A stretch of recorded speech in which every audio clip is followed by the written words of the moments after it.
देव गेला विठोबा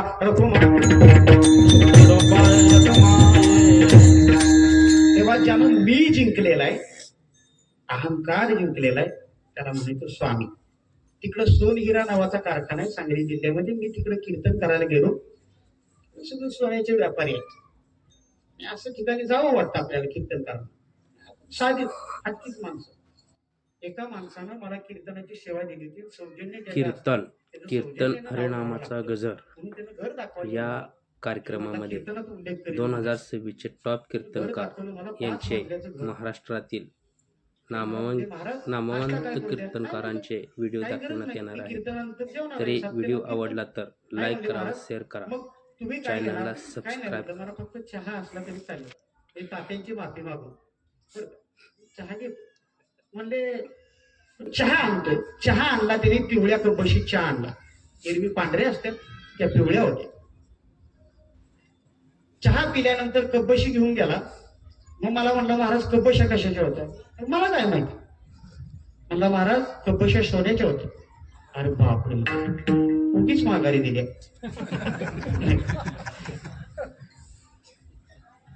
मी त्याला म्हटलं, असं नका, काय करायचं आम्हाला वारकऱ्याला? सेवा करणं हेच आमचं काम आहे, आम्हाला काही लोभ नाही कशात. ते म्हणले, महाराज हे घर आणि ह्या घराचं वैभव पठ्ठ्यानं उभं केलं. आमच्या बापाला काय जमलं, मी सांगतो बरं का, मी आमच्या बापाला काही जमलं नाही. तो प्रकार झाला. पुन्हा म्हणला, चला महाराज शेत दाखवतो तुम्हाला. साधारणतः 100 एकर शेत आहे. म्हणलं, हो सकाळचं मी 30 मिनिटं चालतो, सकाळीच मी 30 मिनिटं चाललोय. आता मला चालायचं नाही, मला कीर्तन करायचे. कशाला जावं, उगीच थकायचं काम नको. मला म्हणला, महाराज शेती बघितली असती तर बरं झालं असतं. काय म्हणला, मी 100 एकर शेती मिळाली. आमच्या बापाकडे काहीच नव्हतं, आमच्या बापाला काहीच जमलं नाही. सगळं मिळवले ते पठ्ठ्यानं. 2-3 वेळा ऐकल्यावर मलाही त्रास व्हायला लागला, उगाच गरम व्हायला लागलं. मी जरा त्यांना म्हणलं, शेती फॅन लावता का? फॅन लावला. मी म्हणलं, तुमच्या बापाला खरंच काय कळत नव्हतं. म्हणलं, महाराज या टाळे. म्हणलं, थांबा, अजून अर्ध वाक्य आहे, जरा दम काढा. म्हणून तुमच्या बापाला खरंच काय कळत नव्हतं. खरंच काय कळलं असतं तर लहानपणी तुला चोपला असता.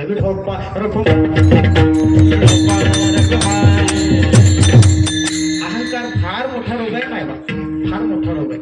आणि तो अहंकार ज्याने जिंकला त्याला म्हणायचं स्वामी.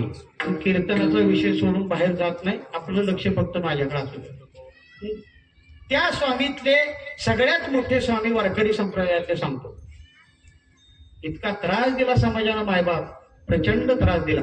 तुम्ही कधी आळंदीत गेलात, म्हणजे आत्ताचं यंदाचं वर्ष हे 750वं जयंती वर्ष ज्ञानोबारायांचं. तुमच्या पत्रिकेत उल्लेख आहे, त्यामुळे ती पर्वकाळ पुन्हा एकदा सांगत नाही. ज्ञानोबारायांचं 750वं वर्ष जन्मतिथीचं. किती त्रास द्यावा ज्ञानोबारायांना. ज्ञानोबारायांना भिक्षा नाही मिळून दिली मायबाप आळंदीमध्ये. कुणी नाही मिळून दिली ही तपासायची गरज नाही. माझं असं मत आहे, त्यावेळी मुसलमान आणि ख्रिश्चन ज्ञानोबारायांना त्रास द्यायला आले नाहीत. वाक्य लक्षपूर्वक ऐका. त्रास जो दिला तो आपल्याच माणसाने दिला.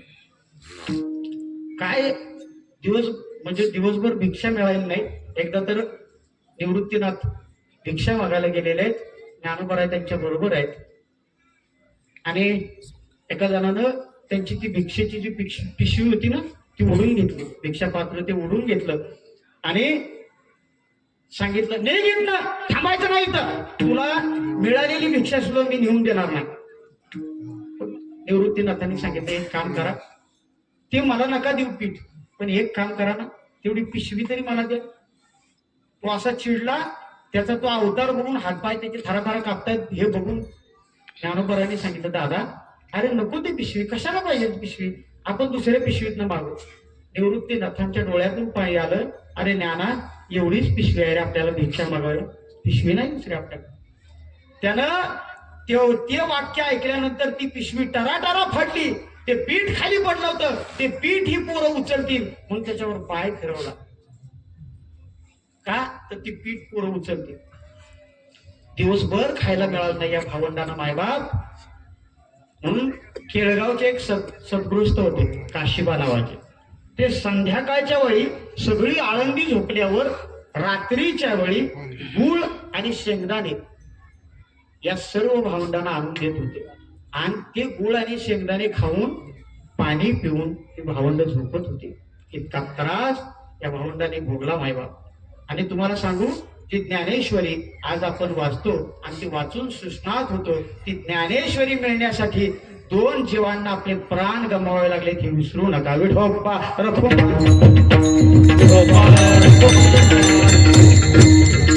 ज्ञानोबा स्वामी कशासाठी एवढा त्रास भोगला तरी जाताना मात्र ज्ञानोपराय देवाजवळ आणि आपल्या गुरूंजवळ एकच मागणं मानतात, जे खळांची व्यंकटी सांडो तयार सत्कर्मवरती वाढो. आणि आणखी एक मागणं आहे, जो जे वांछील तो ते लाभो. ही ज्ञानोपरायांची खासियत आहे. म्हणून ज्ञानोपराय हे वारकरी संप्रदायातले स्वामी आहेत. किंबहुना तुकोपराय त्यांचं वर्णन करताना असं करतात, ज्ञान्यांचा राजा गुरु महाराज, ज्ञान्यांचा राजा गुरु महाराज,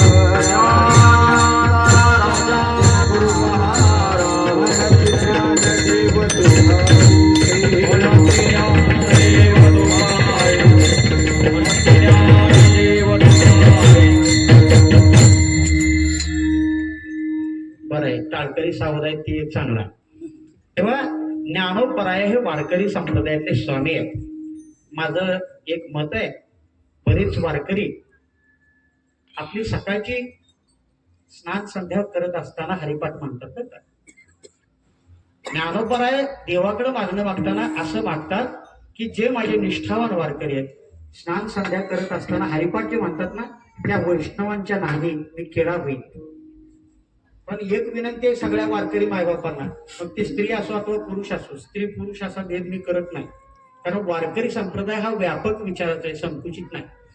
तेव्हा सर्वांना एक विनंती आहे, तुम्ही जर हरिपाठ करत असाल, ज्ञानोपरायांचा स्नान करत असताना हरिपाठ करत असाल, तर फक्त एक काळजी घ्या, आपल्या मुखामध्ये तंबाखू नसावी, कारण ते थुंकलेलं ज्ञानोपरायांच्या अंगावर जाणार आहे.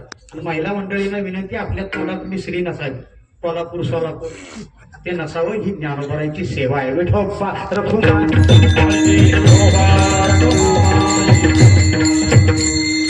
आणि खरी ज्ञानोबरांची, खऱ्या संतांची सेवा हे निर्व्यसनी जगणं, जीवन जगणं हीच आहे मायबाप.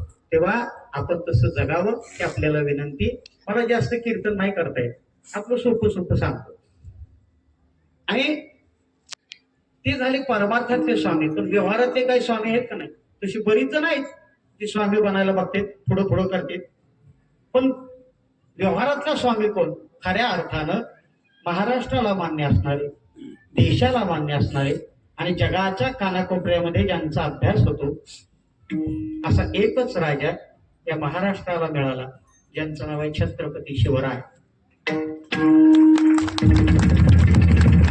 वेगळ्या अँगलनं शिवाजी महाराज सांगण्यासाठीच हा बंधू निवडलाय. मी दादांना मगाशी तेच बोललो.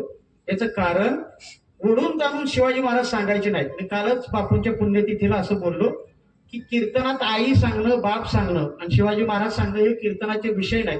तसे अभंग निवडा मग सांगा, नाहीतर सांगू नका. विठोबा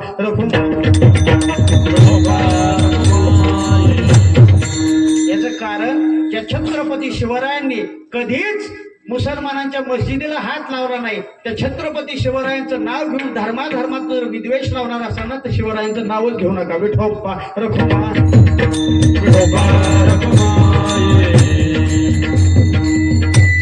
मी इतिहासाचा विद्यार्थी आहे. आपला इतिहासात 15वी पर्यंत शिकलोय. त्याच्यात इंग्लिशमध्ये काय म्हणतात आपलं तुमचं तुम्ही तपासा. तेव्हा इतिहास शिकत असताना मी एक गोष्ट प्रकर्षानं पाहिली. ज्यावेळी अफजल खानाचा वध केला शिवाजी महाराजांनी, कोथळा फाडला त्याचा. कोथळा फाडल्यानंतर मासाहेब जिजाऊंनी सांगितलं, शिवबा फार मोठा पराक्रम केला तुम्ही, पण एक सांगू, एक काम करा, तुम्ही आता ज्या अफजल खानाला मारलं ना, तसा योद्धा मागं तुम्हाला भेटला नाही आणि पुढं तुम्हाला भेटणार नाही, त्याचं एक स्मारक उभं करा. कोणाचं? अफजल खानाचं. आणि ते स्मारक जिजाऊंच्या इच्छेनं आणि शिवाजी महाराजांच्या कर्तृत्वानं उभं राहिलं. ते म्हणजे प्रतापगडाच्या पायथ्याशी उभं राहिलं. आज त्याच मार्गावर बरीच जण शंका घेतात की ते असावं का नसावं. हा जिजाऊंचा आणि शिवाजी महाराजांचा अपमान आहे मायबाप. विठोबा रखुमाई, विठोबा रखुमाई. तेव्हा मला जास्त वादाचं काय बोलायचं नाही. मी उलटा संवाद वाढवणारा महाराज आहे. मला असं वाटतं समाजात संवाद वाढावा, वाद कमी व्हावे. खरं सांगू तुम्हाला, त्या छत्रपती शिवरायांच्या हाताखाली अशी काही माणसं झाली की ज्यांनी छत्रपती शिवरायांची सेवा अत्यंत निष्ठेने केली. मी स्वामी काळ सांगताना बरेच विनोद केले असते, पण जाणकार माणसं असताना विनोदापेक्षा विचाराला प्राधान्य द्यावं. बरं, बरीच जण अशी झाली की ज्यांनी निष्ठेनं सेवा केली. त्यातलं एक उदाहरण सांगतो. मागे एक आमिर खानचा एक चित्रपट आला होता, त्यात एक केसाची वेगळी स्टाईल होती. पिक्चरचं नाव आठवते का हो तुम्हाला? माणसं म्हणते मग तुला कशाला बोलावं. पिक्चरचं नाव आहे गजनी. एक वेगळी स्टाईल होती, बरोबर ना? मला गजनी नाही सांगायचं, नीट ऐका. जशी ती स्टाईल होती, त्याच्यानंतर बरीच कॉलेजची पोरं, आम्ही त्यावेळी कॉलेजला होतो, बरीच कॉलेजची पोरं तसं वाकडा बिकडा ती हेअरस्टाईल करून यायची. तशीच हेअरस्टाईल, तशीच दाढी, तशीच मिशी असणारा शिवरायांच्या काळात तसाच एक दिसणारा माणूस होता. त्याचं नाव शिवाकाशी. पन्हाळगडाचा वेढा पडलेला आहे. 3.5 महिन्याचा वेढा. रसद संपत चालली आहे. आता माझ्या सैनिकांनी काय खायचं? छत्रपतींनी विचार केला की या वेढ्यातून सुटलं पाहिजे. छत्रपतींनी आपल्या दिग्गज साथीदारांना विचारलं, बाबा काय करता येईल? त्यावेळी हा शिवाकाशीत पुढे आला, मुजरा केला आणि सांगितलं, महाराज एक काम करा, 2 पालख्या तयार करा अमावस्येच्या रात्री. बरीच जण अशी आहेत ज्यांना शिवचरित्राचा संदर्भ वेगळ्या अर्थानं लावायचा. शिवाजी महाराज हे रयतेचे राजे होते, इतर कशाचे राजे नव्हते. आता इतरांनी लावताना उपाधी बऱ्याच लावलेत त्यांना, पण शिवाजी महाराज खऱ्या अर्थानं रयतेचा राजा होता. कारण रयतेवर पुत्रावत प्रेम करणारा एकमेव राजा होता, ध्यानात ठेवा. तेव्हा छत्रपती शिवरायांनी आयुष्यामध्ये कधीही पंचांग न पाहता केलेली युद्ध म्हणजे शिवरायांची युद्ध आहे. आणि सगळ्यात जास्त छत्रपतींनी केलेली युद्ध, इतिहासाचा विद्यार्थी आहे म्हणून सांगतोय, ग्रॅज्युएशन केलंय म्हणून नाही, इतिहासाचा विद्यार्थी आहे म्हणून सांगतो, सगळ्यात जास्त छत्रपतींनी अमावस्येला युद्ध केले, ज्या दिवशी आपण काहीच करत नाही, बरोबर ना? आणि ती डिंबून वगैरे असं काहीतरी करतो भानगड. त्याच्यावर मी बोलेन, जर पुन्हा कधी बोलावलं तर सगळंच काही एकाच कीर्तनात सांगायचं असतं काय. छत्रपतींनी सगळी बऱ्यापैकी युद्ध अमावस्येला केली. मग या शिवाकाशीतनं सांगितलं, महाराज 2 पालख्या तयार करा अमावस्येच्या रात्री. एक पालखी पूर्वेच्या दिशेनं जाईल आणि एक वेगळ्या दिशेनं जाईल. एका पालखीत मी असेल, माझ्या बरोबर 20 ते 25 मावळे असतील, आणि दुसऱ्या पालखीतून तुम्ही निघून जायचं तुमच्या सैन्याबरोबर. महाराजांनी हे ऐकल्यावर महाराजांच्या मनात विचार आला की हा काय सांगतोय. तुम्हाला काय वाटतं शिवाकाशीचं काय झालं असेल? हा, त्याची ट्रिप निघाली असेल ना काशीकडं, बरोबर ना? काय झालं असेल त्याच? छत्रपती शिवराय स्थिमित झाले आणि त्याने विचारलं, अरे शिवा काय बोलतोय, तुला भान आहे का? त्यानं पुन्हा एकदा छत्रपतींना मुद्रा केला आणि त्यानं सांगितलं, महाराज मी काय बोलतोय याचं मला पूर्ण भान आहे. जन्माला येताना शिवाकाशीत म्हणून जन्माला आलो, तरी मरताना मात्र छत्रपती शिवराय म्हणून मरे, यापेक्षा भाग्य नाही असावं.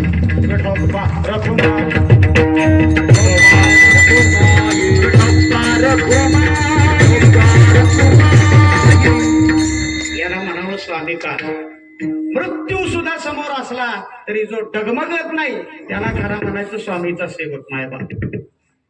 असंच दक्षिण दिग्विजयाच्या वेळी छत्रपती शिवराय दक्षिणेत गेलेले आणि दक्षिणेतल्या राजानं छत्रपतींना विचारलं, महाराज हत्ती हे सामर्थ्याचं प्रतीक आहे, सामर्थ्याचं द्योतक आहे, तुमच्याकडे किती हत्ती आहेत? महाराजांनी सांगितलं, नाही बाबा माझ्याकडे हत्ती नाही. घोडे किती आहेत? हा घोडे आहेत म्हणले थोडेफार, पण हत्ती नाहीत. अहो म्हणले हत्ती नाही, मग तुम्ही युद्ध कशी खेळताय? माझ्याकडे अशी तरुण आणि तयार माणसं आहेत माझे मावळे की जे हत्तीच्या बळापेक्षा जास्त ताकदवान आहे. त्याला असं वाटलं महाराज विनोद करतायत. त्याने सांगितलं, महाराज विनोद करू नका, खरं सांगा वास्तव काय आहे? कारण वास्तव हे विस्तवासारखं असतं, ध्यानात ठेवा, ती बाजू शकतं. वास्तव काय आहे ते सांगा. त्यांनी सांगितलं ठीक आहे तुम्हाला दाखवतो म्हणजे. त्यांनी नुसतं पाठीमागं पाहिलं, एक शेलाट्या कांतीचा एक माणूस आला, काटकुळ शरीर असा एक माणूस आला. त्याने महाराजांना मुजरा केला. त्याचं नाव केसाजी कंक. पाठीमागं उभा राहिला. महाराजांनी सांगितलं तुला हत्ती बरोबर लढायचं. आणि असं एक मैदान होतं. सध्या 2020च्या वर्ल्ड कप चालू आहे, बरोबर आहे. मला ऍडव्हान्स सगळं अपडेट सगळं सांगायला आवडतं, कारण वर्तमानाचं भान असावं वक्त्यावर. तसं मोठं ग्राउंड होतं. त्या ग्राउंड मध्ये हत्ती सोडण्यात आला. लक्षपूर्वक ऐका. एकतर पिसाळलेला हत्ती, त्याला वरनं दारू पाजली. आता दारू पिलेली कशी असते मी इथं सांगत नाही, कारण इथं सांगण्याचं व्यासपीठ नव्हे. ही नामदेवरायांची गादी आहे. ऐकताय ना तुम्ही? कोणाची?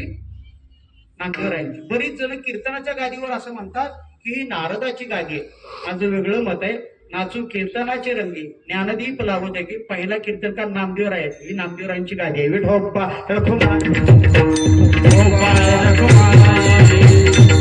कारण नारदीय गादी ही वेगळी असते, ही संप्रदायाची गादी आहे. नाही त्याला ठेव. तेव्हा पिसाळलेला हत्ती, वर त्याला दारू पाजली आणि त्याला केसाजी कंकला मारायला सोडलं. पाठीमागं दोन माणसं, ते बैलांची शर्यत चालते ना, मागं एक ढोसलाय असतो बघा, त्याला काय म्हणते जॉकी श्रॉफ, बरोबर ना. आमच्या नितीन महाराजांना फार आवड आहे, बरोबर ना. जॉकी श्रॉफ पण म्हणतात ना त्याला. तसा एक माग होता. दोघं चौघ जण ज्यांच्या हातात बारीक शस्त्र दिलेलं होतं, हत्ती चवताळावा, चिथळावा म्हणून त्यांच्या हातात शस्त्र दिलं होतं. आणि हा लढताना एकटाच. याच्या हातात एक लहानसा जांभिया होता, छोटस छत्र. आणि 10 मिनिटं हत्ती सोंडे धरायचा प्रयत्न करतोय, पायाखाली चिरडायचा प्रयत्न करतोय, काही करून याला मी मारणार असा हत्ती निर्धार करतोय. पण पिसाळलेला हत्ती 10 मिनिटानं फेसाळला मायबाप आणि शेवटी खाली बसला आणि शेपूट वर केलं त्यानं. बस म्हणला हरलो मी. इंडिकेशन झालं. आणि विजेता कोण घोषित झालं? केसाजी कंक. दक्षिणेतल्या राजाला इतकं बरं वाटलं, त्याने केसाजीला वर बोलवलं, नवरत्नांचा हार काढून दिला. त्या काळाचा राजा होता. आता बऱ्याच राजांच्या खिशात काहीच नसतं, पण त्या काळाचा राजा होता. नवरत्नांचा हार काढून दिला. हार यशाजी कंकाच्या हातावर ठेवला. मायबाप शिवाचे कान करून दृष्टांत ऐका. यशाजी कंकनं तो हार तसाच महाराजांच्याकडे दिला आणि त्यानं महाराजांना मुजरा केला आणि एक सांगितलं, माझं कौतुक करायला माझा स्वामी समर्थ आहे. याला म्हणायचं स्वामी काज. विठोबा रखुमाय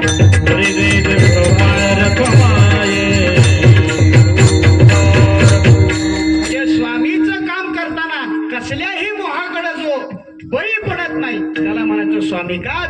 मृत्यू समोर आला तरी जो डगमगत नाही तो खरा स्वामीचा सेवक आहे. म्हणून स्वामी काज पहिलं तत्व सांगितलं, जी महाविष्णूची महापूजा करण्याचं पहिलं तत्व आहे. आता दुसरं तत्व सांगतो, गुरुभक्ती. दादा माझं असं चिंतन आहे की जेवढे म्हणून पारायणाचे सप्ते असतात त्यातले बरेच सप्ते आणि बरीच मंदिरं ही रस्त्याच्या बाजूला असतात. का तर मंदिर रस्त्याच्या लगत असावं असा त्यातला एक विचार. पण दुसरा एक विचार आहे की ज्यावेळी त्या मंदिराच्या शेजारी किंवा मंदिरामध्ये कीर्तन चालू असेल त्यावेळी त्या श्रोत्यांचं कीर्तनाकडे लक्ष आहे का नाही. लक्ष आहे ना तुमचं? हा, हे बघण्यासाठी. नाही कळलं तुम्हाला? कारण लक्ष ठेवून राहणारा एक शिष्य महाभारतात होऊन गेला, ज्याच्या समोरच गुरु नव्हता. मी गुरु भक्ती सांगतोय बरं का. जसं समोर गुरु नव्हता, पण गुरुवर प्रचंड निष्ठा, प्रचंड आस्था. गुरूंचा एक पुतळा केलेला होता. गुरुंना विचारायचं, असा बाण मारू, असा बाण मारू. त्याचं काय नाव? एकलव्य. एकलव्य म्हणजे 1 लक्ष. 1 लाख नव, 1 लक्ष म्हणजे एकाग्र. आता जर पाठीमागने एखादी गाडी गेली ना आवाज करत, तर माणसं म्हणते एवढ्या रातचा कशाला धडपडत गेला असं. तो माणूस एकाग्र नाही, त्याचं कीर्तनाकडे लक्ष नाही. कीर्तनाचं लक्ष हे एकाग्र असावं, 1 लक्ष असावं. बरं, गुरुभक्ती करताना ही एकलव्यासारखी असावी. मी इतर उदाहरणं सांगणार नाही. मी फक्त मेन स्टेशन दाखवतो, तुम्हाला जागेवर पोहोचवतो. शिष्य असावा तर असा असावा. का? गुरुची सेवा अशी निष्ठेनं का करायची मायबाप? ज्ञानोबा त्याचं कारण सांगतात. प्रत्येक क्षेत्रात अनुभव असल्याशिवाय कामावर घेतलं जात नाही. आणि अनुभव असण्यासाठी पाठीमागे एक व्यक्ती उभी असते, तिचं नाव आहे गुरु. ज्ञानोबा आहे गीतेच्या शेवटच्या श्लोकावर भाष्य करताना सांगतात, गुरु तेथ ज्ञान ज्ञानी आत्मदर्शन दर्शनी समाधान आधी जैसे. गुरु शिवाय ज्ञान मिळू शकत नाही मायबाप. गुरुवर ज्याची प्रचंड निष्ठा आहे त्याला म्हणायचं गुरुभक्ती. मग अशी गुरुभक्ती जर तुम्ही ठेवाल ना तर खऱ्या अर्थानं महाविष्णूची महापूजा होईल असं तुकोबराय सांगितलं. तुम्ही ढोपा रखो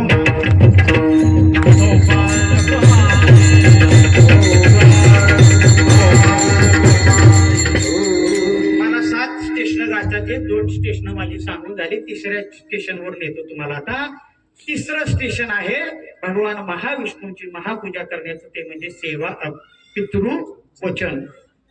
वडिलांची वचनं ऐकली पाहिजेत मायबाप. दादा मराठीत एक म्हण आहे, फुलात फुल जायचे. पुढचं पाठ आहे का नाही सांगा मला. खरे प्रेम आईचे. वा क्या बात आहे, पाठा चांगला आहे इकडचं. मला तुम्हाला एक प्रश्न विचारायचा आहे, आईचं प्रेम हे खरं असतं, बापाचं काय खोटं असतं काय? म्हणे बावळटाने लिहिलं कोण असतं, मला अजून काही तो सापडला नाही बरं का. काय आपण जे पाठ करतो त्याचा विचार करत नाही. आणि संत साहित्य असं सांगतं, बोल बुद्धीच्या कानी ऐकावे. मी तुम्हाला सांगू, कीर्तनामध्ये कीर्तनकारानं इतर जास्त गोष्टी सांगण्यापेक्षा तत्व सांगावी. का तर ज्ञानोबा सांगतात गोष्टीपेक्षा ही तत्व महत्वाचे आहेत. ज्ञानोबा म्हणतात मंथुनी नवनीता तैसे घे अनंता वाया व्यर्थ कथा सांगे मार्ग. बरीच लोक म्हणतात महाराज तुम्ही पुराणातल्या गोष्टी सांगितल्या नाहीत. मी ज्ञानोबरांच्या प्रमाणे वागायचा प्रयत्न करतोय.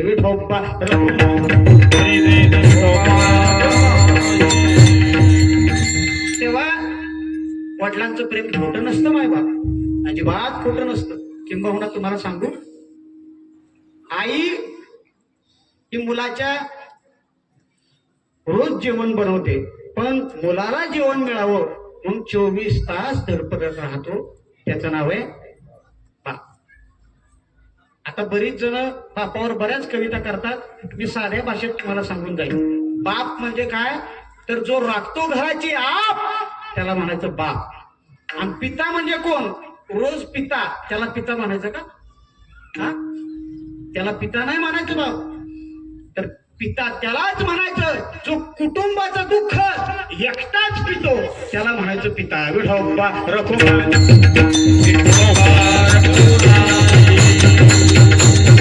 बाप सामान्य नाही मायबाप, सामान्य नाही.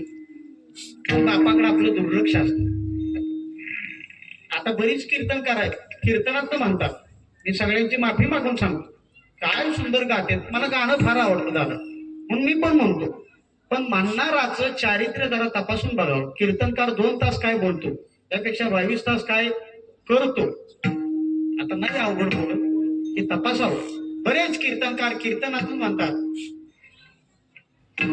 आई माझी मायेचा सागर.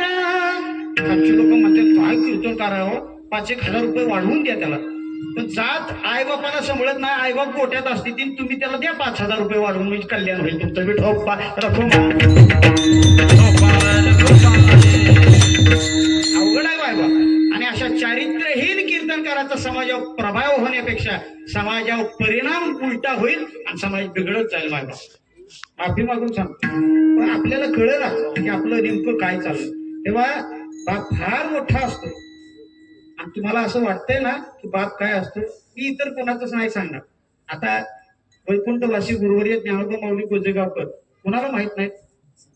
सातारा जिल्ह्याचं नाही सांगत, अगदी गुजरात पर्यंत त्यांनी कार्यक्रम केलेले, ते सगळ्यांना माहित आहेत. पण मला कळायला उशीर झाला दादा, कारण पोरांना बाप लवकर कळत नाही. म्हणजे आबांनी, भास्कर आबांनी ज्यावेळी ज्ञानदीप नावाचा ग्रंथ लिहिला, त्यानंतर आबांचं एक वाक्य होतं, हा माझा ग्रंथ माझ्या पोरांना जिवंत असेपर्यंत कळला तरी चिकार झाला. इतका बाप कळणं अवघड. तेव्हा माझे वडील मला सुद्धा फार उशिरा कळले, फार उशिरा. मी कॉलेजला होतो सातारला, LBS कॉलेजला, आणि कॉलेजला ऍडमिशन घ्यायला बापू आले होते माझे बरोबर. आता मी पॅन्ट शर्ट वाला पोरगा आणि बापू धोतरात. पोरांना लय तर तारुण्यात का नाही मध असतो, मध धुंदी असते एक प्रकारची. तुकोबरा सावध करतात आपल्याला, झाल्यात चुका सावरान, आता तरी पुढे हाची उपदेश. बापू माझ्या बरोबर आले होते आणि मी पॅन्ट शर्ट मध्ये असून, चांगल्या पॉश कपड्यात असून, सगळी जण बापूंचे येऊन दर्शन घेत होती, कारण सगळे प्राध्यापक बापूंच्या ओळखीचे. आणि मी स्टँडवर आलो ऍडमिशन घेऊन. बापूने माझ्यासाठी मला म्हणजे तुला भूक लागली असेल, तुला भजी सांगतो. मला भजी सांगितली, बापूने फक्त चहा घेतला. चहा हे आवडीचं पेय होतं त्यांचं, चहा घेतला. मी म्हटलं बापू तुम्हाला भजी नको? नाही म्हणले, मला भूक नाही. हा बाप असतो, लक्षात ठेवा. पोराच्या भुकेची काळजी होतो पण स्वतः मात्र उपाशी राहतो, त्याला बाप म्हणतात, लक्षात ठेवा. त्या बापाबद्दल काय कर्तव्य आपण, काय करावं आपण? उत्तर काळामध्ये संत साहित्य असं सांगतं, सकळ तीर्थाची धुरी एक मात्र वेश कीर शरीरे दोन केले. मला तर असं वाटतं दादा की प्रत्यक्षात तुम्हाला पांडुरंग आणि रखुमाई भेटेल का नाही मला माहित नाही. बाबा तर असं म्हणतात, गाडगे बाबा असं म्हणतात की देव भेटेल ही संकल्पनाच भ्रमिष्ट आहे, असं बाबांचं वाक्य आहे, माझं नाही. तुम्हाला जर आक्षेप असेल तर बाबांना जाऊन भेटा. बाबा असं म्हणतात की देव भेटत नाही, देव दरिद्री नानाच्या रूपानं तुमच्या समोर उभा असतो, फक्त तुम्हाला कळत नाही. तसं संसारिक माणसांना देव भेटावा, पांडुरंग आणि रुक्माई असं भेटावी असं जर वाटत असेल ना, पंढरपूरला जायची गरज नाही मायबाप. ते पांडुरंग आणि रुक्माई तुमच्या आई वडिलांच्या रूपानं तुमच्या घरात आहेत, फक्त निष्ठेनं सेवा करा ना त्यांची. विठोबा रखुमाई, विठोबा रखुमाई. बाप सांगतो, बाप तुम्हाला ज्यावेळी कोरोना नंतर बापूंना कोरोना झाला, सिव्हिल हॉस्पिटलमध्ये ऍडमिट होते ते. आणि ऍडमिट असताना एक दिवस त्यांना डायपर लावलेलं होतं आणि त्यातच त्यांची शी झाली. आणि माझ्या बरोबर माझी थोरली बहीण होती. बापूने मला सांगितलं मी तिला हात लावून देणार नाही, आतापर्यंत लावून दिला नाही कुणाला, स्त्रीला लावून देणार नाही, तिला पोरगी असली तरी तू कुणाला तरी बोलू. आता मी असा पांगळा, मी कसं करायचं असा मला प्रश्न पडला. माझा एक कराडचा मित्र होता आणि सेवा करणारा चांगलं फळ मिळतं बाहेर, तो सध्या युरोपला आहे. तर त्यानं मला सांगितलं महाराज काय काळजी करू नका, आपण काढू. त्यानं धरलं आणि आम्ही ते घाण काढली. आणि ते काढत असताना म्हणजे पुसत असताना माझ्या हाताला लागलं ते. आणि हाताला लागल्यानंतर मला त्याचा वास आला आणि उलटी आल्यासारखं झालं. लक्षपूर्वक ऐका मायबाप, उलटी आल्यासारखं झालं. आणि दुसऱ्या क्षणात माझ्या मनात एक विचार विजेसारखा चमकून गेला, अरे या वासानं जर तुला आत्ता उलटी आल्यासारखं होत असेल ना, तर लहानपणी तुझं कितीतरी वेळा याने काढले रे. म्हणून मला असं वाटतं, ज्यांना असं वाटतंय ना आई वडिलांना उत्तर काळात सांभाळणं आणि त्यांची सेवा करणं, त्यांची घाण काढणं हे आपल्यासाठी निंदास्पद आहे, त्यांना आई वडील कळलेच नाही खऱ्या अर्थानं. मायबाप खऱ्या अर्थानं जर तुम्ही आई वडिलांची तशा पद्धतीनं सेवा कराल ना, तर सगळी तीर्थ तुमच्या घरात आल्याशिवाय राहणार नाहीत. विठोबा रखुमाई. आणि सांगू तुम्हाला, या विभागातलं फार मोठे व्यक्तिमत्व आहे डॉक्टर सुहास महाराज परतरे. ते कीर्तनातून फार सुंदर सांगतात. ज्ञानोबरायांनी वारकरी संप्रदायाचा पाया रचला, बरोबर ना? बहिणाबाईंचा अभंग आहे, ज्ञानदेवी रचिला पाया उभारिले देवालया. माझा वेगळा प्रश्न आहे, बहिणाबाईंनी पाया कोणी खांदला हेच लिहिलं नाही, आता शोधायचं कसं? पाया खांद्याशिवाय रस्ता येत नाही. मला त्यातलं काही जास्त कळत नाही, कारण माझ्या आधीच बापूंनी घर बांधून ठेवलं होते, त्यामुळे मला काय माहित नाही. पण पाया खांद्याशिवाय रस्ता येत नाही. कुणी खांदा वारकरी संप्रदायाचा पाया? कुणी खांदा? असं वारकरी संप्रदायाचा पाया एका अशा महात्म्यानं खांदला की ज्यानं आई वडिलांची निष्ठेनं सेवा केली, माग देव येऊन उभा राहिला तरी त्यानं सांगितलं, देवा मला तुझ्याकडे बघायला आता वेळ नाही, तू एक काम कर, ह्या विठं उभा राहा आणि मी जोपर्यंत तुझ्याकडे येत नाही तोपर्यंत मूड पापी जैसे तैसे उतरी कासे लावून तू एक काम कर, तिथंच उभा राहा. वारकरी संप्रदायाचा पाया हा आई वडिलांची सेवा करणं आहे, याच्यापेक्षा वेगळा पाया नाही. विठोबा रखो.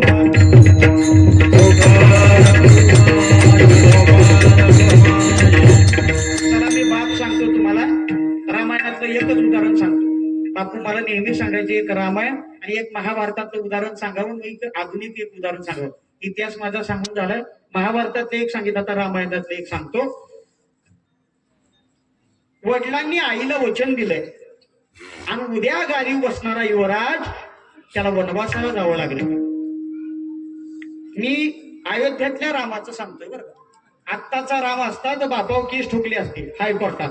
मी उद्या गादीवर बसणार होतो, ही काय भानगड आहे, तुम्हाला कोर्टात ह्याचं उत्तर द्यावं लागेल. पण राम प्रभू होते आणि त्या कुळाचीच मर्यादा अशी होती, रघुकुल रीत सदा चली आई, प्राण जाय पण वचन न जाय. बापानं दिलेलं वचन पाळण्यासाठी एक अयोध्येचा राजा, लक्ष्मीचा पती, दशरथाचा पोरगा, साक्षात नारायण वनवासाला निघून गेला. काय सुविधा होत्या त्या वनवासामध्ये? सगळ्या दुविधाच होत्या. डोक्यावर छप्पर नाही, पायात चप्पल नाही, खायचं झालं तर पंचपक्वान्न घरी खात होते, नवरस खात होते. जंगलात काय होतं? कंदमुळं. पण एवढं सगळं सोचलं, एक दोन दिवस नाही, किती दिवस? 14 वर्ष सोचलं. कशासाठी सोचलं असेल रामप्रभूंनी? केवळ वडिलांना दिलेलं वचन आणि वडिलांची निष्ठेने सेवा करणं, यापेक्षा वेगळं तत्वच नाही. मायबाप विठोबा.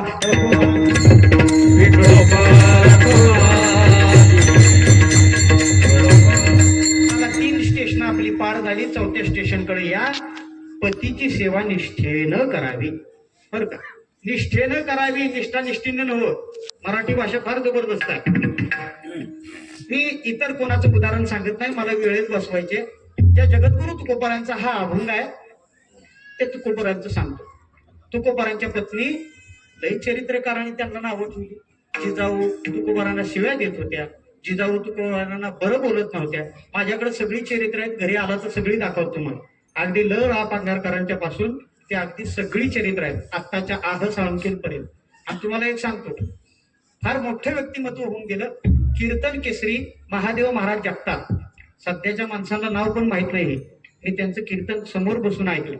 त्यांना एकदा गजानन दादांच्या 14व्या का वर्षश्राद्धाला त्यांचं कीर्तन होतं आणि बापूंनी त्यांना विचारलं की जगद्गुरु तुकोबारा करण्यासाठी कुणाचं चरित्र वाचावं. त्यांनी सांगितलं, पांघारकरांनी सुंदर लिहिलंय, पण पांघारकरांचं लिहिलेलं सुद्धा मला पटलेलं नाही. 8.5 वर्ष अभ्यास करून लिहिणाराचं. त्यांनी सांगितलं, तुम्हाला जर तुकोबाराय खऱ्या अर्थानं कळावेत, तुकोबारायचं मनोगत कळावं असं वाटत असेल ना, तर फक्त शेवटचा एक मुद्दा सोडून तुम्ही आह साळुंखेचं विद्रोही तुकाराम वाचून बघा. विठोबा रखुमा.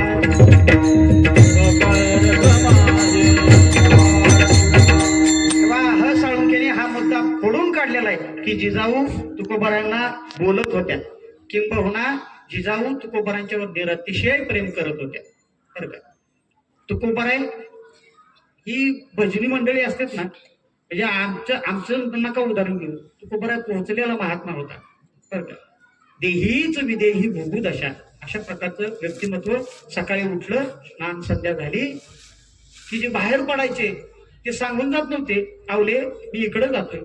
बरं त्या काळात काही मोबाईल नव्हते, मिस कॉल द्याला, इथं पोहोचलोय, लोकेशन पाठवू का, असं काहीच नव्हतं. ते निघून जायचे, कधी भंडारा, कधी भामचंद्र, कधी बोराड्या, डोंगरावर निघून जायचे. आणि दुष्काळानं परिस्थिती अशी आली होती की तुकोबारांच्याही पायात चप्पल नाही. आणि एक सांगतो तुम्हाला, चांगली माणसं चांगलं काम करत असताना मर्यादा राखत नाहीत म्हणून वाईट दिवस येतात. वाक्य ऐकताय ना तुम्ही? तुकोबारांनी इतकं दान दिलं की तुकोबारांच्या लक्षात नाही आलं आपल्याला काही नाही राहिलं. आत्ताच्या काळात तुकोबाराय असतं का नाही, तर पहिलं घरापुरतं ठेवलं असतं, मग दान केलं असतं आणि मग जाहिरात दिली असती पेपरला, ह्यांनी इतके दान केले बरं.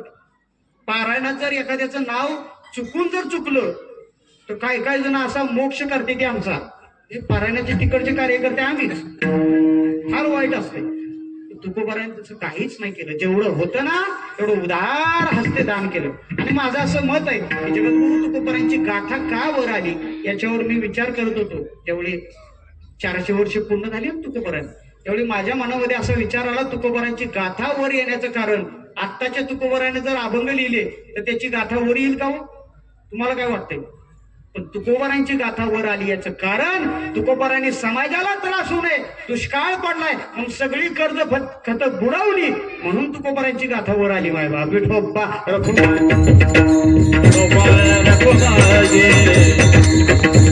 त्या जगद्गुरु श्रीमंत तुकोबारायांची आवली घरातून बाहेर पडायची. दुपारी 12 वाजता माझ्या पतीला जेवण द्यायचे म्हणून घरातून बाहेर पडायची. तुकोबाराय कुठे गेले हे बघण्यासाठी माती उचलायची कानाला लावायची. ती माती विठ्ठल विठ्ठल गात असायची. मायबा काय ताकद असेल. आपण विठ्ठल विठ्ठल म्हणा असं म्हणणाऱ्या बुवाची माती करतो, म्हण नाही तर नको म्हणून तुला कशाला बोलावलाय. तुकोबारायांच्या पायाला लागलेली माती विठ्ठल विठ्ठल म्हणत होती. मायबाप जिजाऊ ती माती कानाला लावायची आणि त्या दिशेनं जायचे. एक दिवस प्रकार असा झाला, दुपारच्या 12चं ऊन, भाद्रपदातलं ऊन हे सगळ्यात जास्त घातक ऊन बरं का.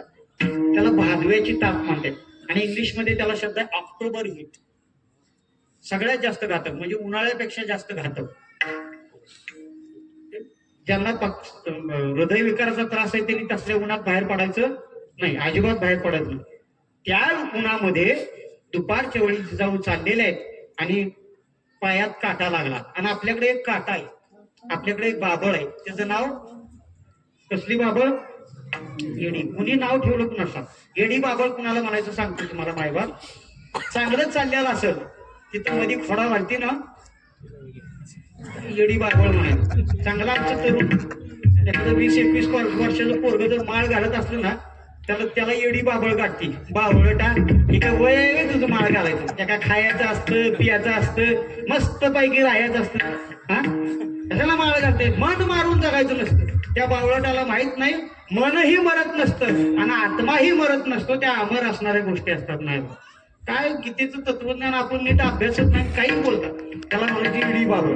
तसले येड्या बाबळीचा काटा जिजाऊच्या पायात घुसला आणि काटा इतका जबरदस्त होता, आरपार घुसला. मायबाप कळ डोक्यामध्ये गेली आणि ती वरची टोपली त्याने खाली ठेवली. डोळ्यातून घळघळा अश्रू वाहतायत. मनात विचार एवढाच आहे, माझ्या पतिराजांना जेवण दिलं पाहिजे. आणि डोळ्यातून अश्रू वाहतायत तेवढ्यात एक पोरग आलं बरं का. हे लहान पोरं लय जबरदस्त असते, लय जबरदस्त. आता एक पोरगी एका दुकानदाराकडे गेली चांगला ड्रेस करून, 7-8 वर्षाची पोरगी. म्हणली काका मी कशी दिसते? ते दुकानदार म्हणला बाळा तू छान दिसते. तर म्हणली काका मी मोठी झाल्यावर तुम्ही मला तुमची सून करून घ्याल का? तो म्हणला काय हरकत नाही. मग म्हणली काका तुमच्या होणाऱ्या सुनेला तुम्ही चॉकलेट द्याल का नाही? तो म्हणला देणार ना. मग म्हणली द्या ना. तो म्हणला हे बघ ही बरणी घे, हात घालून घे. ती म्हणली नाही नाही काका तुमच्या हाताने द्या. कारण तिच्या डोक्यात आलं आपल्या हाताने किती येणार आहे नाही ते, हा त्याच्या हाताने भरपूर माल येईल. असती लहान पोरं असतात. विठोबा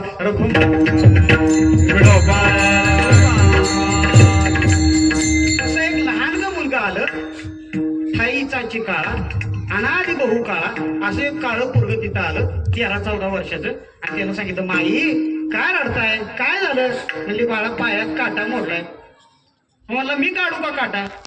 तिने जरा त्याच्याकडे बघितलं. म्हणजे बाळा तुला जमल का काटा काढायचं? तुझं वय काय, बोलतोयस काय? हे ना मनात विचार केला. आतापर्यंत जेवढी भेटली तेवढ्याचा काटा मीच काढला, रावणाचा मीच काढला, कंसाचा मीच काढला. हिला कळेनाच म्हणला. बरं असू द्या म्हणला, सांगूया आपण हिला. त्याने सांगितलं माई प्रयत्न करतो. देवानं जिजाऊंचा पाय आपल्या गुडघ्यावर घेतला आणि जे काटा काढतात, मी पायातला म्हणतोय बरं का, गैरसमज नको. हा जे काटा काढतात त्यांना चांगलं माहित आहे. रानावनामध्ये काटा काढायचं झालं तर पाणी जवळ नसतं. मग काय करायचं? ती बऱ्याच जणांना सवय असते दुसऱ्याला थुका लावायची, बरोबर ना? देवानं थुंकी घेतली, जिजाऊंच्या पायाला लावली. बरं एकदा आता दिसायसाठी एकदा ठीक होतं, दुसऱ्यांदा बी तिसऱ्यांदा बी का देव इच्छिरज चरणीची माती. बरं का? देवानं माती खाल्ली असं म्हणू नका. देवानं तिच्या पायाची धूळ घेतली मायबाप, कारण ती पवित्र होती. आणि इतक्या अलगद काटा काढला, कारण देव चतुर जाणून अंतर वर्तत असे. इतक्या अलगद काढला ती म्हणजे अरे फूल सुद्धा कधी कधी वेदना देतं. वाक्य ऐकताय ना, फूल सुद्धा कधी कधी वेदना देतं. तू काटा सुद्धा इतक्या हळुवारपणे काढला. आणि किती तयार डॉक्टर असला त्याने इंजेक्शन देताना वाईट तरी सुई टोचते, तू नाही अजिबात जाणून दिलं कसं काय. मला खासियतच आहे आपली काटा काढण्यात. ती म्हणली बाळा डबा बिबा घेऊन आलायस गुराकडे आलायस पण काय म्हणलं आपण नाही डबा घेऊन येत, जातो संध्याकाळी जेवायचं म्हणलं. हुशारच. तिने म्हणली एक काम कर, दुपारची वेळ झाली, माझ्या पतिराजांना जेवण घालायचंय, तूही बरोबर चल. आणि ती गेली कुणाकडं, दोघं जण कुणाकडे निघाले, हा ही लक्षात असू द्या फक्त. आणि ती जशी जवळजवळ यायला लागली तसं तुकोबाराय बघताय दोन्ही माणसं परिचयाची दिसत आहेत. एक तर आपली बायको आहे, ती बारकं पोरगं कोण आहे कुठेतरी बघितलंय त्याला बरं का. म्हणजे मागं दूरदर्शनला अजूनही जाहिरात येते, आपण यांना पाहिलं का. तसं तुकोबाराय म्हणजे ह्याला कुठेतरी बघितलंय मी, कुठं बघितलंय तुकोबाराय आठवतंय बरं का. जसं जसं ती मूर्ती जवळ यायला लागली तसं तुकोबारायांच्या मनात विचार आला, हा तर माझा देव आहे. तुकोबारायांनी मनात विचार केला, अमावस्या पौर्णिमा एकत्र कसं काय आहे. तुकोबाराय शांत राहिले. देवानं खुणावलं, गप बसा, शांत राहायचं, बोलायचं नाही. दोघं एकत्र जेवले. दृष्टांत इथंच संपला. माझं तुम्हाला प्रश्न आहे, मायबाप जगद्गुरु तुकोबारायांना देवानं आधी दर्शन नाही दिलं, जिजाऊंना दिलं. का दिलं असेल? कारण काय? कारण एकच, जिजाऊ देवाला शिवाय देतो तेव्हा, बरोबर ना? नाही हो मायबाप, देव असा विचार करतो, जिजाऊनं मला शिव्या दिल्या हरकत नाही, पण ती पतीला देव मानत होती म्हणून आधी दर्शन दिलं. मायबाप विठोप्पा रखो सत्य बोले मोठे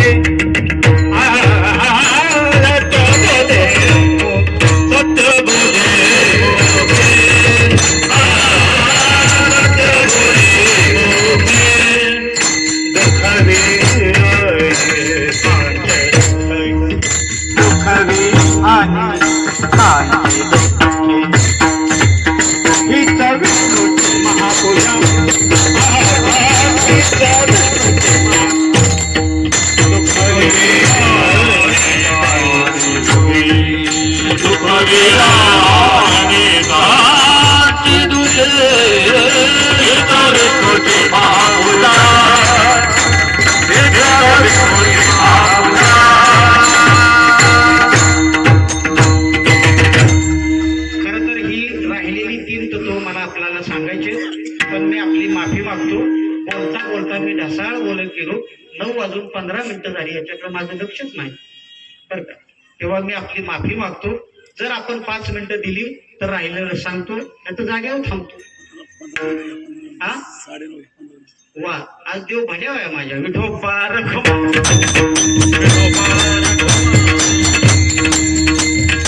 आम्ही लहान असताना शाळेत आम्हाला असं सांगितलं जायचं, त्यावेळी काही परिपाठ वगैरे नव्हते, पण नेहमी खोटे बोलावे.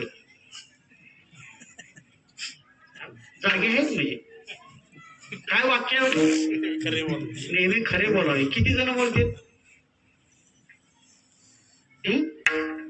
आमच्यासारख्या कीर्तनकाराला जर कोणी फोन केला ना, महाराज कुठं आहे, हे काय गावात पुचले, हे काय गावात आहे. पण आत्ता मोबाईलने एक चांगलं केलंय, फार चांगलं केलंय. त्याला व्हिडिओ कॉलची सुविधा आली आहे बरं का. जात कुठं आहे ती लगेच गावती. आणि माझं असं मत आहे की माणसं असं म्हणतात की मोबाईलमुळे माणसं लई खोटं बोलायला लागली. हे वाक्य अर्ध खरं आहे ना अर्ध खोटं आहे बरं का.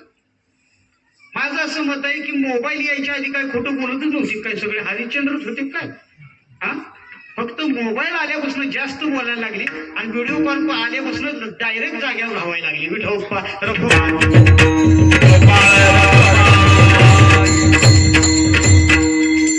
तेव्हा खरं बोलत नाहीत माणसं मायबाप, खरं बोलत नाही.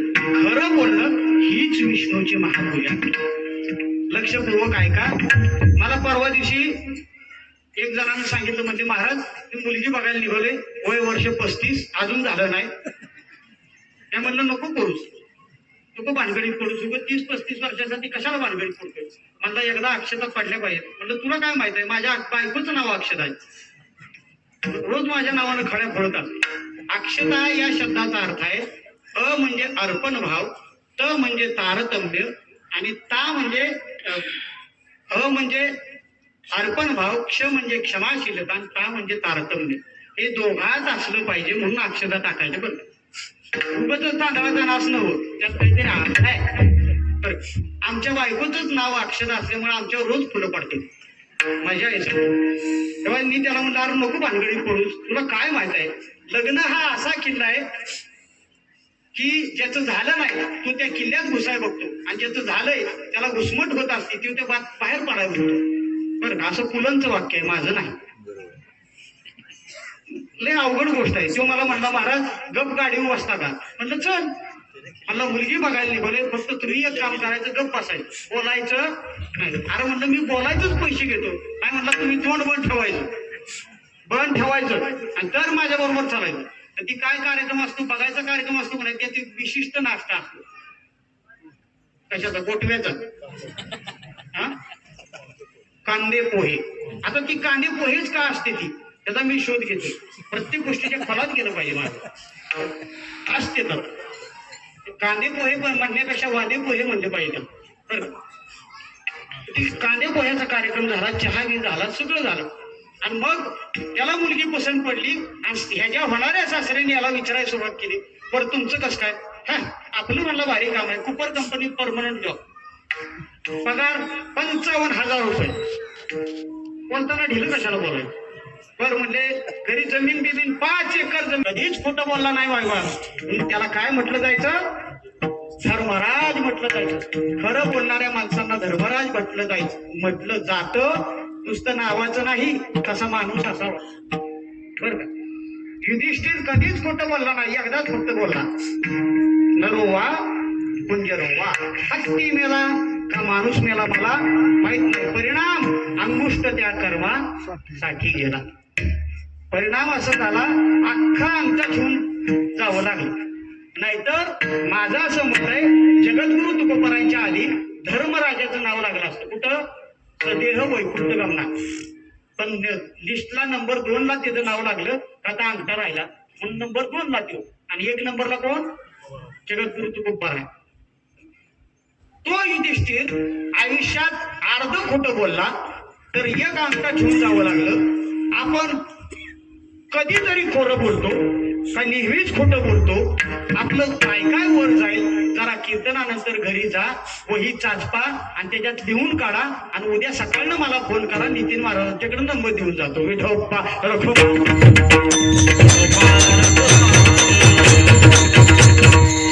मुखानं सत्य बोलावं. सत्य बोलण्याचे 2च फायदे सांगून जातो. एक, सत्य बोलणाराला लक्षात ठेवावं लागत नाही, तर खरंच बोललाय तर लक्षात काय ठेवायचे, लक्षात कुणाला ठेवावं लागतं, थापा मारणाराला. बरं एक मारली मग दुसरी कशी मारायची, तिसरी कशी मारायची. पण खरं बोलणाराला लक्षात ठेवावं लागत नाही, त्याची स्मरणशक्ती वाढते. आणि खरं बोलणाराच्या आयुष्यात पैशानं जे विकत मिळत नाही ते मिळतं, त्याचं नाव आहे समाधान. विठोबा रघोबा.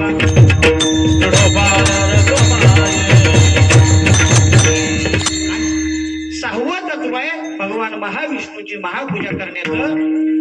दुःखवी अनेकांच्या दुःखे. सध्याच्या समाजात सगळं आहे मायबाप, सगळं आहे, काहीच कमी नाही, अजिबात काय कमी नाही. घरात फ्रीज आहे, टीव्ही आहे, रिमोट कंट्रोल आहे, तरी माणसं कंट्रोलच्या बाहेर गेले, सगळं आहे. पण तरी माणसं दुःखी काय, का दुःखी आहेत, कारण काय, कारण एकच, आपल्या घरात जेवढं आहे तेवढं शेजाऱ्याच्या घरात का असावं याचं दुःख.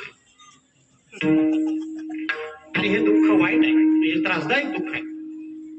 परवा माझ्या एका मित्रानं 20 वर्ष ट्रीटमेंट केली, पोटाचा सर्जन आहे तो, 20 वर्ष ट्रीटमेंट केली आणि एका माणसाला 20 वर्षापासून पोटात दुखतंय आणि त्यानं मला फोन केला त्या डॉक्टरनं. म्हटलं महाराज जरा येता का, एक पेशंटचं निदानच सापडणार, सगळं सोनोग्राफी वगैरे सगळं झालं पण मला सापडणारच म्हणला पोटात का दुखतंय. म्हटलं मी येऊन काय करणार, नाही म्हटलं तुम्ही हुशार आहे, गावोगावचं पाणी पिलंय, 12 गाव हिंडलाय. म्हणलं पण मी येऊन काय करू? नाही म्हणला या तुम्ही. मी गेलो त्याच्या शेजारी बसलो आणि त्याला मी विचारलं, बाबा कधीपासून दुखतोय? मला 20 वर्ष झाली याच्याकडे ट्रीटमेंट घेतोय. म्हणलं एक काम कर, मी तुला 10-20 मिनिटं देतो, फक्त आठव तुझ्या पोटात कशामुळे दुखते. 15-20 मिनिटं ती असं डोळं दाखवून झोपलं नाही, बसलो, आठवत होतं काय नेमकं झालं. आत्मचिंतन केलं पाहिजे माणसाने. आणि 20 मिनिटानंतर त्यानं डोळं उघडलं, काहीतरी त्याला असं सापडल्यासारखं, युरोका मुवमेंट बरं का, त्याला सापडलं. मला म्हणला महाराज सापडलं म्हणला, तेव्हापासून पोटात दुखायला लागलं. कशामुळे पोटात दुखायला लागलं सापडलं म्हणलं. आमच्या घरी ट्रक आहे, ट्रक किती चाकाचा असतो? हा ट्रक बघितलाय का नाही? खेळण्यातला नाही म्हणत मी, प्रत्यक्षातला. आमच्या अंकुश महाराजांच्या घरी आहे ट्रक बरं का. किती चाकाचा असतो अंकुश महाराज? 6 चाकाचा, 12 चाका. तुम्हाला जेवढा घ्यायचे तेवढा घ्या, तुमच्या पैशानुसार घ्या तुम्ही, माझं काही मत नाही त्याच्याबद्दल. ट्रक आहे का नाही? ट्रक तसला ट्रक आहे म्हणला आमचा 12 चाकाचा. मग म्हणलं अडचण काय झाली? काय नाही म्हणलं, शेजारच्यानं माझ्या समोर मला ट्रॅक्टर आणून लावला, नवीन ट्रॅक्टर घेतला, ट्रॅक्टर आणून लावला, तेव्हापासून दुखदुख सुरू झाली. किती दिवसांना राहील आपण दुसऱ्याच्या दुःखात दुःख्यात वागा. आणि तुम्हाला एक सांगू, जगात सगळ्यात सुखी होण्याचा एकमेव मार्ग आहे. खरं तर तुम्हाला सांगतो, संत महात्मे सांगतात की सुख खरं तर कुठंच नाही सुख बरं का. सुख मिळूच शकत नाही असं संतांचं मत आहे. आणि सुख असलं तर किती आहे? सुख पाहता जवा पाडे, दुःख लय मोठी भानगड आहे बरं का. आणि या भागातलं एक व्यक्तिमत्व आहे, ते असं सांगून जातात, सुख फार दुर्मिळ गोष्ट आहे. जगी सर्व सुखी असा कोण आहे, विचारी मना तुझी शोधोनी पाहे. कुठं आहे सुख? सुख नाही, पण सुख सुद्धा मिळू शकतं असं महात्मे सांगतात. आणि कशाने मिळू शकतं ऐका मायबाप, फक्त एकाच गोष्टीमुळे सुख मिळू शकतं, दुसऱ्याचं दुःख कमी केलं की तुम्ही सुखी होता. त्याचा चेहरा बघून विठोबा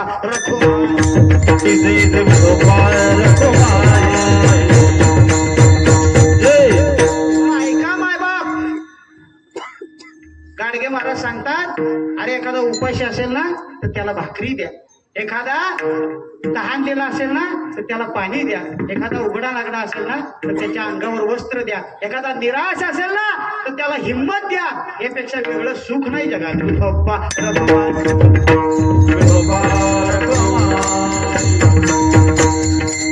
दुःखवी अनेकांच्या दुःखे नाथरायांनी काय केलं? कुणाला पाणी पाजलं नाथरायांनी? रामेश्वरला गेल्यावर तुम्ही म्हणा गाडव. नाथराय म्हणतात, हरीची याद असा हरी दाही दिशा, भावे जैसा तैसा हरी. नाथराय म्हणतात, मला त्यात देव दिसला, गाढव नाही. आता बाकीच्यांना गाढव काय दिसलं? त्याच कॅटेगरीतले असतील म्हणून, बरोबर. तेव्हा जगद्गुरु तुकोबाराय सांगतात, बाबा रे, जगात सुखी होण्याचा एकमेव मार्ग आहे, दुसऱ्याचं दुःख कमी करायचा प्रयत्न कर, तू जगातला सगळ्यात मोठा सुखी होते. आणि मग जगद्गुरु तुकोबाराय अभंगाच्या शेवटच्या चरणात शेवटचं तत्व सांगते. जयाचे बळ निश्चयाचे बळ, निश्चयाचे बळ, निश्चयाचे बळ,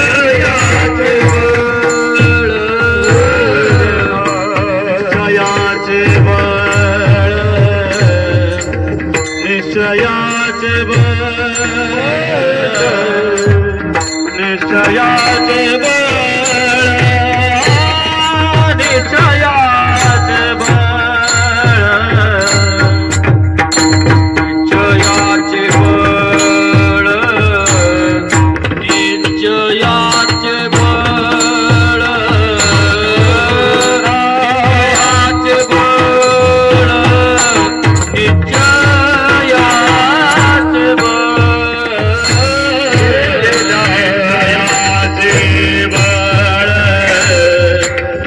निश्चयाचे बळ,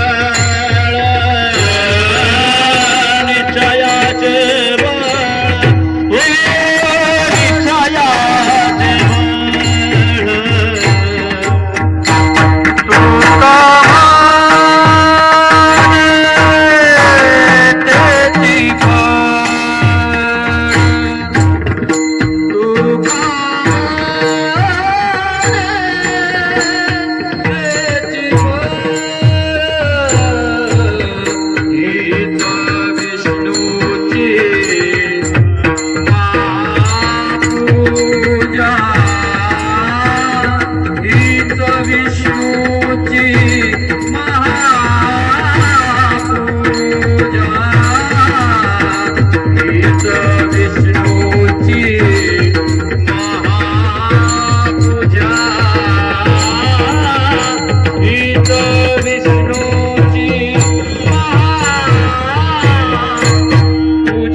कीर्तनातून नेहमी सांगायचे, यशे थोरविला मारुती. आणि माझं नाव ठेवताना हनुमान ठेवलं. तिथं पलीकडे हनुमानाचं मंदिर आहे. माझं नाव ठेवताना हनुमान ठेवलं. ही बापूंची ओळी सातत्यानं माझ्या डोक्यात घुमत होती. माझा मुलगा ज्यावेळी जन्माला आला ससूनमध्ये, पुण्यामध्ये, त्यावेळी मी पहिल्यांदा जन्माला आल्या आल्या बापूंना फोन करून सांगितलं, मी त्याचं नाव यशराज ठेवणार. आता मी कोण? मारुती. आणि यश हा कुणाचा गुण आहे? मारुतीचं. माझ्या पोराचं नाव काय पाहिजे? यशराज. मी वेगळं सांगतोय, मी विनोद नाही करत, लक्षपूर्वक ऐका. यश हा देवाचा गुण आहे, पहिला गुण आहे. आपण त्या देवाच्या अंश आहोत नाही बा, बरं का. तैसा हृदयामध्ये मी राम, तो हृदयामध्ये आहे ना राम. आपण अपयशी का होतो त्याचा विचार करा ना कधीतरी. का होतो अपयशी? तर एकच कारण आहे, आपण निश्चय पक्का करत नाही, म्हणून आपल्याला यश मिळत नाही. निश्चय इतका पक्का असला पाहिजे की निम्म तिथंच काम झालं पाहिजे, इतका निश्चय ठाम पाहिजे. इंग्लिशमध्ये एक फार सुंदर वाक्य आहे. ते असं म्हणतात की problem all know is problem half solve. म्हणजे सगळा प्रॉब्लेम जर कळला तर अर्ध समाधान तिथंच मिळालेलं असतं, लक्षात ठेवा. म्हणून निश्चय असा पक्का करा की जीवनात यश मिळालंच पाहिजे. एक जण गाडगे महाराजांच्याकडे गेला आणि तो बाबांना म्हणला, बाबा माझी सुटणाच झालीय. कोण? बायको. हा, काय तुमच्या रिकामा जागा तुमच्या तुम्ही भरा, सुटना. बाबांनी सांगितलं, ठीक आहे सांगतो, म्हणजे सुटायचा मार्ग सांगतो, 2च मिनिटं दे म्हणजे मला. बाबा उठले, मंदिरात होते बाबा, उठले बाबा आणि बाबांनी मंदिराच्या खांबाला मिठी मारली आणि ओरडायला लागले, सोड मला, सोड म्हणतोय का नाही, सोड मला. म्हणला रॉंग नंबर लागला, काय चुकीचा नंबर लागला म्हणला, बोल झाला, चुकीच्या माणसाला विचारला. हळूहळू निघालं मंदिरात. बाबा म्हणजे कुठं? म्हणला नको, विचारणं ती चूक झाली, जातो म्हणला. बाबा म्हणजे इकडे ये, तुझंच सांगतोय, इकडे ये म्हणले. आणि बाबांनी जवळ बोलावलं, त्याला सांगितलं, म्हणले खांबाला मिठी कुणी मारली सांग बघू, कुणी मारली हो मिठी? कीर्तनकार महाराजांना. कुणी मारली मिठी? हा, बाबांनी मिठी मारली. हा, जागर म्हणजे आलंय जेवणाकडे. आता बाबांनी मिठी मारली. बाबा म्हणले मिठी मी मारली, आता सोडलं कुणी पाहिजे? खांबा नका मी. कळतंय का? घरी जाऊ. तंबाखूला तुम्हाला मिस कॉल दिला होता का SMS केला होता? मला काय बी करून घ्या, जवळ करा केला होता का? आपणच केली ना तिला जवळ. पण या मिसरीला कोणी जवळ केली? आपणच केली ना. तिला सोडायचं झालं तर मिसरी आपल्याला सोडत, तंबाखू आपल्याला सोडत, आपण तिला सोडलं पाहिजे. तुरी लोक म्हणतात कीर्तन झालं महाराज सुटतो ना. आता काय करायचं? आता एकच सांगतो तुम्हाला, ज्या लोकांना असं वाटतंय ना आपली सुटना, त्यांनी शब्द बदला, बर का. आणि साधा शब्द आहे, ज्यांना असं म्हणायचं ना की सुटना, शब्दात जरा बदल करा आणि प्रश्न विचारा, का सुटना? असा प्रश्न विचारा, उद्या सुटलेले असेल. विठोबा रखो